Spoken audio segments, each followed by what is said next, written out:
ಆದ್ಯ ನ್ಯೂಸ್ನ ಸಂಸ್ಥಾ ವೀಕ್ಷಕರಿಗೂ ಸ್ವಾಗತ. ನಾನು ಸತೀಶ್ ಪವಾರ್.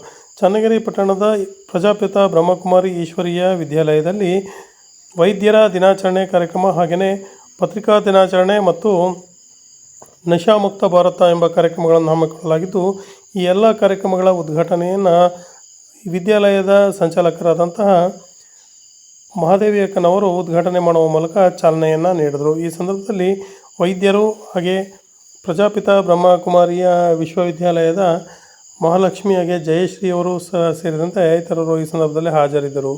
ವರದಿ ಸತೀಶ್ ಪವಾರ್, ಚನ್ನಗಿರಿಯಿಂದ.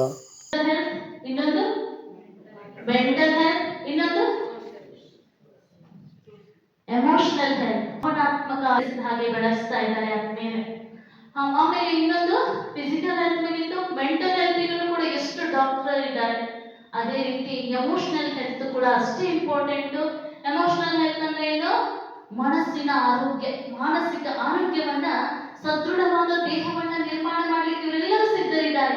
ಆದ್ರೆ ಸದೃಢವಾದ ದೇಹದಲ್ಲಿ ಸದೃಢವಾದ ಮನಸ್ಸನ್ನ ನಿರ್ಮಾಣ ಮಾಡಲಿಕ್ಕೆ ಆಧ್ಯಾತ್ಮಿಕ ಸಂಸ್ಥೆಗಳ ಅವಶ್ಯಕತೆ ಇದೆ. ಆ ಪರಮಾತ್ಮನ ಆಶೀರ್ವಾದನೂ ಕೂಡ ಅವಶ್ಯಕತೆ ಇದೆ ಅಂತ ಹೇಳ್ತಾ, ಇಷ್ಟೆಲ್ಲ ಕಾರ್ಯದ ಒತ್ತಡದಲ್ಲಿದ್ರೂ ಕೂಡ ಇವರೆಲ್ಲ ಬಂದಿದ್ದಾರೆ. ಮತ್ತೊಮ್ಮೆ ಮಗದನ್ನು ಇವರಿಗೆ ಹೃತ್ಪೂರ್ವಕವಾಗಿ ನಾನು ಸ್ವಾಗತಿಸುತ್ತಾ, ಈಗ ನಮ್ಮಲ್ಲಿ ನಾವು ಅಲ್ಲಿ ತುಂಬಾ ಕೆಲಸ ಮಾಡಿದೆ ನೋಡ್ತಾ ಇದ್ದ ಸಾಮಾನ್ಯವಾಗಿ ಬಿ.ಪಿ, ಶುಗರ್, ಕೆಲವು ಕಾಯಿಲೆಗಳು ಹಳ್ಳಿನಲ್ಲಿ ಬರಲ್ಲ, ಸುಮ್ಮನೆ ಕುಂದ್ರೆ ಊಟ ಮಾಡೋದೇ ಬರುತ್ತೆ. ಹೌದಾ? ಏನು ಚೆನ್ನಾಗಿ ಕೆಲಸ ಮಾಡಿ ಬಿ.ಪಿ ಬರಲ್ಲ, ಶುಗರ್ ಬರಲ್ಲ. ಅತಿ ಹೆಚ್ಚು ಶುಗರ್ ಆಗಲಿ, ಹೈಪರ್ ಟೆನ್ಷನ್, ಬಿ.ಪಿ ಆಗಲಿ ಕಂಡ್ಕೊಂಡು ಶುಗರ್ ಜಾಸ್ತಿ ಮಾಡ್ತಾರೆ. ಈಗ ನಾವು ಏನು ಅಂದ್ರೆ ಈ ಕೆಲಸ ಮಾಡೋದಕ್ಕೂ ಎಲ್ಲ ಜಾಸ್ತಿ ಹೊಲದ ಕೆಲಸ ಏನು ಮಾಡ್ತೀವಿ, ಎಲ್ಲ ಹೊಲದ ಬೆಳೆಗಟ್ಟೆ ಕೆಲಸ ಮಾಡ್ತೀವಿ. ಈಗ ಏನ್ ಮಾಡ್ತೀವಿ ಅಂದ್ರೆ ತುಂಬಾ ಕಾಯಿಲೆಗಳು ಯಾರಿಗೂ ಬಿಡ್ತಾ ಇಲ್ಲ. ಈಗ ಸಿಟಿಲಿದ್ರೆ ಬಿಡ್ತಿಲ್ಲ, ಹಳ್ಳಿಗಳು ಬಿಡ್ತಿಲ್ಲ. ನಾವು ಸ್ವಲ್ಪ ಇದು ಜಾಸ್ತಿ ಸ್ವಲ್ಪ ಮ್ಯಾನೇಜ್ ಮಾಡೋದು ತುಂಬಾ ಕಾರಣ, ಒಂದೇ ಕಾರಣ ಹೊರದೆ ಅದು ಮನಸ್ಸು. ಹೌದು, ತುಂಬಾ ಕಾರಣಕ್ಕೆ ಮೂಲ ಕಾರಣ ಮನಸ್ಸು. ನಾವು ಸರಿಯಾಗಿ ಇಟ್ಕೊಂಡ್ರೆ ದೇವರಲ್ಲಿ ಒಂದು 80% ರೋಗಗಳು ನಾವು ತಡೆಗಟ್ಟಬಹುದು. ಮನಸ್ಸು ಇದೆ ತುಂಬಾ ನೋಡಿ, ಎಷ್ಟೋ ಕಾಯಿಲೆಗಳು ವಾಸ ಎಲ್ಲ ಹೋಗ್ತಾರೆ. ಬೆಂಗಳೂರು, ದಾವಣಗೆರೆ ದೊಡ್ಡ ದೊಡ್ಡ ಕಾಯಿಲೆ ಹೋಗಿ ವಾಸಿ ಆಗಲ್ಲ. ಫೈನಲ್ ಹೋಗಿ ದೇವಸ್ಥಾನದಲ್ಲಿ ಇರ್ತಾರೆ. ದೇವಸ್ಥಾನದಲ್ಲಿ ಒಂದು ವಾರ ಇದೆ ಉದಾಹರಣೆ ಇದ್ದಾರೆ. ದೇವಸ್ಥಾನದಲ್ಲಿ ಒಂದು ವಾರ 2 ವಾರ ಎಷ್ಟೋ ಕಾಯಿಲೆಗಳು ವಾಸಿ ಆಗ್ತವೆ. ಯಾರು ವಾಸಿ ಆಗ್ತವೆ? ನಾವು ಮಾರ್ಕೆಟ್ ಹೋಗಿ ತುಂಬಾ ಜನ ಹೋಗಿ ಮಾರ್ಕೆಟ್ ಇರ್ತಾರೆ. ಮೊದಲೇ ಮಾರ್ಕೆಟ್ ಸರ್ ಮಾರ್ವಾಡೆ ನೋಡಿ ನಾನು ವಿಚಾರ ಮಾಡಿದೆ. ಇಲ್ಲ ಸರ್, ಬಂದ್ವಿ ಎಲ್ಲ ಹಾಸ್ಪಿಟಲ್ಗೆ ಬಂದ್ವಿ, ನಮ್ಮ ಕಡೆ ಇದು ಮಾಡ್ತೀವಿ, ಸೇವೆ ಮಾಡ್ತೀವಿ, ವಾಸಿ ಆಗುತ್ತೆ. ಹೆಂಗ್ ವಾಸಿ ಆಗುತ್ತೆ? ಹೌದು, ಅಷ್ಟೋ ನಾವು ಕೆಲವರು ಕವರ್ ಕೋರ್ಸ್ ಕರೀತಿದ್ರು ಹಳೆ ಕಾಲದಲ್ಲಿ. ಪ್ರತಿ ಊರಲ್ಲಿ ಕವರ್ ಕೊಡಿಸ್ತಿದ್ದಾರೆ. ನಮ್ಮ ಕಾಮಿನ ಅಜಯ್ ಇದ್ದಾರೆ, ಉಪರಿಗಾತ್ರಿ ಅಜಯ್ ಅವರು ತುಂಬಾ ಕಡೆ ಇದ್ದಾರೆ. ಅವರಿಗೆಲ್ಲ ಕಾಯಿಲೆ ವಾಸಿ ಮಾಡ್ತಿದ್ರು. ಮನಸ್ಸೇ, ನಾವ್ ಯಾವಾಗ ಮನಸ್ಸನ್ನು ಸರಿ ಮಾಡಿದ್ರೆ ತುಂಬಾ ಕಾಯಿಲೆಗಳು ವಾಸಿ ಆಗ್ತವೆ. ನಮ್ಮದೇ ಮನಸ್ಸು ಸರಿಯಾಗಿ ಇಟ್ಕೊಳ್ಳೋದು. ಈಗ ನಮಗೆ ಚೆನ್ನಾಗಿ ಆರೋಗ್ಯವಾಗಿರ್ಬೇಕಂದ್ರೆ ಫಿಸಿಕಲ್ ಎಕ್ಸರ್ಸೈಸ್ ಮಾಡ್ತೀವಿ. ಹೌದಾ? ಒಳ್ಳೆ ಮನಸ್ಸು ಬೇಕಂದ್ರೆ ಧ್ಯಾನ ಮಾಡಬೇಕು. ಧ್ಯಾನ ಅಷ್ಟೇ ಇಂಪಾರ್ಟೆಂಟ್ ಆಗುತ್ತೆ. ಆತ್ಮ ಚೆನ್ನಾಗಿರ್ಬೇಕಂದ್ರೆ ಧ್ಯಾನ ಬೇಕು, ದೇವ್ರ ನಾಮ ಹೇಳ್ಬೇಕು. ಹೌದಾ? ಹೇಳ್ತೀವಿ, ನಾವೆಲ್ಲ ಹೇಳ್ತಾರಲ್ಲ, ಈ ಮನಸ್ಸಿಂದಲೂ ದೈಹಿಕ ಕಾರ್ಯಗಳು ಬಂದೇ ಬರುತ್ತವೆ. ಈ ಮನಸ್ಸು ಈ ರೀತಿಯಲ್ಲಿ ನಮ್ಮ ಪ್ರಜಾಪತಿ ಇರ್ತಾರಲ್ಲ, ಒಳ್ಳೆ ರಾಷ್ಟ್ರೀಯ ವೈದ್ಯರ ದಿನಾಚರಣೆಯನ್ನ ನೆನಪಿನಲ್ಲಿ ಇಟ್ಕೊಂಡು ತಾಲೂಕಿನ ಶ್ರೇಷ್ಠ ವೈದ್ಯಾಧಿಕಾರಿಗಳನ್ನ ಇವತ್ತು ವೇದಿಕೆಯಲ್ಲಿ ಕೂರಿಸಿ ಅವರೊಂದು ಗೌರವ ಕೊಡ್ತಾ ಇದ್ದಾರೆ.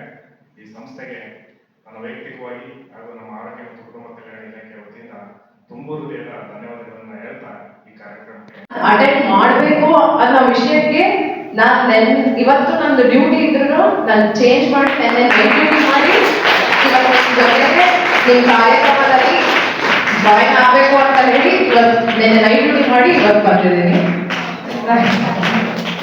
ಹೇಳಬೇಕು ಅಂದ್ರೆ ಇವತ್ತು ಡಾಕ್ಟರ್ಸ್ ಡೇನ ಸೆಲೆಬ್ರೇಟ್ ಮಾಡ್ತಾ ಇದ್ದೀರಾ. ಡಾಕ್ಟರ್ಸ್ ಡೇನ ಐಡೆಂಟಿಫೈ ಮಾಡಿ ಸೆಲೆಬ್ರೇಟ್ ಮಾಡೋದು ಬಹಳ ಕಮ್ಮಿ ಜನ. ಬಹಳ ಜನ ನಾವು ಬಹಳ ಒತ್ತಡದಲ್ಲಿ ಇದ್ದೀವಿ, ಅದು ಬಹಳ ಜನಕ್ಕೆ ಕಾಣಲಿಲ್ಲ. ಈಗ ಎಸ್ಪೆಷಲಿ ನಾವು ಗೌರ್ಮೆಂಟ್ ಹಾಸ್ಪಿಟಲ್ ಅಲ್ಲಿ ವರ್ಕ್ ಮಾಡೋ ಡಾಕ್ಟರ್ಸ್ ಎಷ್ಟು ಒತ್ತಡದಲ್ಲಿ ಇರ್ತೀವಿ ಅಂದ್ರೆ ನಾವೀಗ ಅರ್ಥ ಆಗುತ್ತೆ ನಾವು ಪೇಷಂಟ್ ಜೊತೆಗೆ ಇನ್ನೂ ಮಾತಾಡಬೇಕು ಅಂತ, ಆದ್ರೆ ಸಮಯದ ಅಭಾವ ಇರೋದ್ರಿಂದ ಯೂಶುವಲ್ ಆಗಿ ಸಾಯಂಕಾಲ ಬಹಳಷ್ಟು ಜನ ಪೇಷಂಟ್ಸ್ ಬಂದಿರ್ತಾರೆ. ಒಂದು ಪೇಷಂಟ್ ಹತ್ರ ನಮಗೆ 5 ನಿಮಿಷ ಮಾತಾಡೋಷ್ಟು ಟೈಮ್ ಇರೋದಿಲ್ಲ. ಹಿಂದೆ ಲೈಕ್ ಹಂಗೆ ಇರುತ್ತೆ, ಜನಗಳು ಹಂಗೆ ಇರ್ತಾರೆ.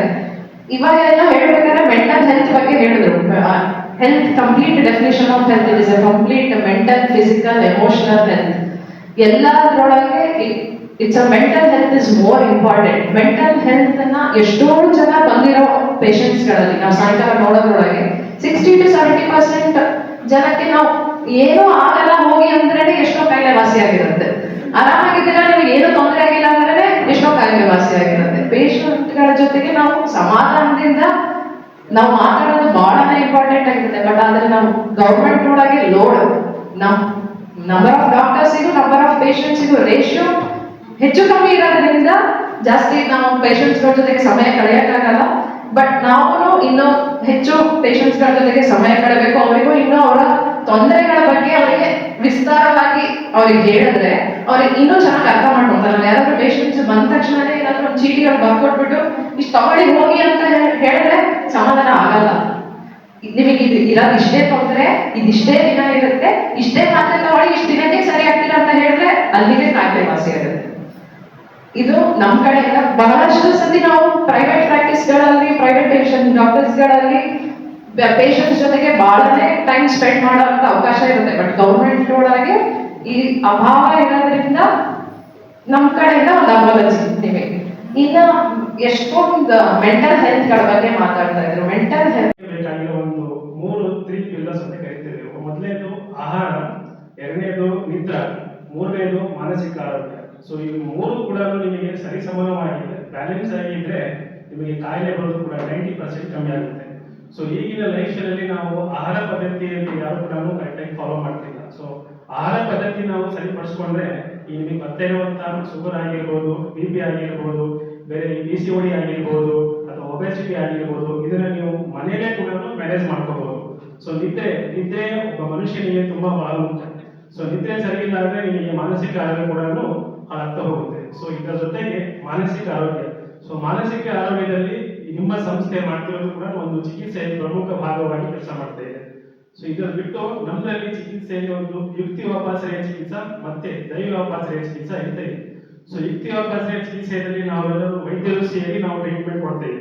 ಸೊ ದೈವವಾಪಾಶ್ರಯ ಚಿಕಿತ್ಸೆಯಲ್ಲಿ ಯಾವುದೇ ಒಂದು ಕಾಯಿಲೆ ನಮ್ಮಲ್ಲಿ ಗುಣಮುಖವಾಗದೇ ಇದ್ದಾಗ ನೀವು ದೈವವಾಪಾಶ್ರಯ ಚಿಕಿತ್ಸೆ ತಗೋಬೇಕು ಅಂತ ಹೇಳಿ ಪೇಷಂಟಿಗೆ ನಾವೇ ಅಡ್ವೈಸ್ ಮಾಡ್ತೀವಿ. ಉದಾಹರಣೆಗೆ ಈಗ ಸೋರಿಯಾಸಿಸ್ ಪೇಷಂಟಿಗೆ ಅಥವಾ ಈ ಹರ್ಪಿಸ್ ಪೇಷಂಟ್ಸಿಗೆ ನೀವು ದೇವಸ್ಥಾನಕ್ಕೆ ಹೋಗಿ ನಿಮ್ದೇನಾದ್ರು ಹರಕೆ ಇದ್ದರೆ ಹರಕೆ ತೀರಿಸ್ಕೊಳ್ಳಿ, ಅಥವಾ ಧ್ಯಾನ ಮಾಡಿ, ಅಥವಾ ನಿಮ್ಮ ಹೋಮ ಮಾಡಿ, ಅಥವಾ ಈ ತರ ಚಿಕಿತ್ಸೆಯನ್ನು ತೆಗೆದುಕೊಳ್ಳಿ ಅಂತ ಹೇಳಿ ನಾವೇ ಅಡ್ವೈಸ್ ಮಾಡ್ತೀವಿ. ಸೊ ಆ ಚಿಕಿತ್ಸೆಯಲ್ಲಿ ನಿಮ್ಮ ಬ್ರಹ್ಮಕುಮಾರಿ ವಿಶ್ವವಿದ್ಯಾಲಯದವರು ಕೂಡ ಒಂದು ಚಿಕಿತ್ಸೆಯ ಭಾಗವಾಗಿ ನೀವು ಕೂಡ ಸೇವೆಯನ್ನು ಸಲ್ಲಿಸ್ತಾ ಇದ್ದೀರಾ. ಸೊ ಅದನ್ನು ಹೇಳಿಕೆ ಹೆಮ್ಮೆ ಆಗುತ್ತೆ.